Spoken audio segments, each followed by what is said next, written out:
반갑습니다. 이상심리학을 이제 같이 공부하게 됐는데요. 이 이상심리학이라는 과목은 여러분이 어떻게 이해를 하시면 좋으냐면, 우리가 이제 어떤 증상이 있을 때, 몸이 아파서 병원에 가도 증상이 있을 때, 그냥 일시적으로 기침을 할 수도 있잖아요.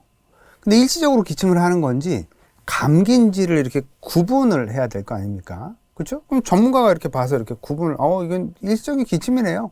어떻게 하면 좀 해결될 것 같아요. 또는, 감기네. 감기약을 먹는 게 좋겠네. 이제 이렇게 구분을 해주는 거죠. 그것처럼, 우리가 이제 정상적인 어떤 증상인 건지 아니면 우리가 어떤 장애에 해당될 정도로, 여기서 장애는 신체적인 장애 이런 거랑 다른 의미예요.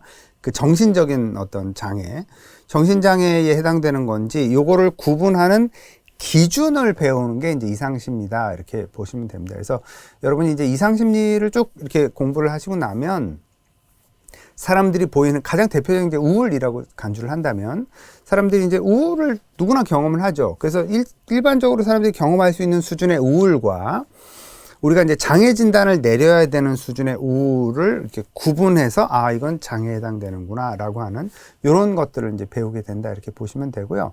거기서 이제 조금 더 나아가서 본다면, 그런 증상들이 그런 구분하는 걸 우리가 왜 배우냐면, 그 증상들이 왜 발생하는지 원인에 대한 연구, 그 다음에 치료 방법에 대한 연구를 하기 위해서 배우게 돼요. 그래서 보통 이제 그 장애 특징이 뭐냐라고 하는 거, 그걸 이제 우리가 구분하기 위해서 배우는 거죠. 그 다음에 그것의 원인이 뭐냐, 그 다음에 이제 치료에 대해서는 이상심리 자체에서는 그렇게 집중적으로 다루진 않습니다만, 장기적으로.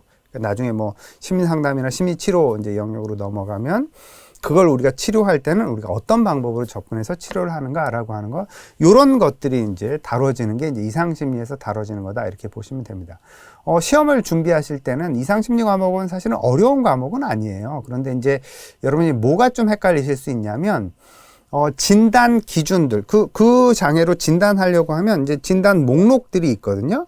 요 목록들에 대해서 이해를 하시면 문제를 풀기가 좀 수월한데, 요게 좀 이렇게 이해가 안 되고 헷갈리면 이제 그 장애에 대한 이해가 잘 안 됐다는 얘기거든요. 그래서 여러분이 준비하실 때 이제 장애 진단 기준을 이해하는데 좀 초점을 많이 맞춰서 공부하시면 좀 도움이 될 수 있고요. 몇몇 장애들은 이제 숫자가 나오거든요. 이제 숫자가 외울 수는 없잖아요. 우리가 숫자를 어떻게 다 외워?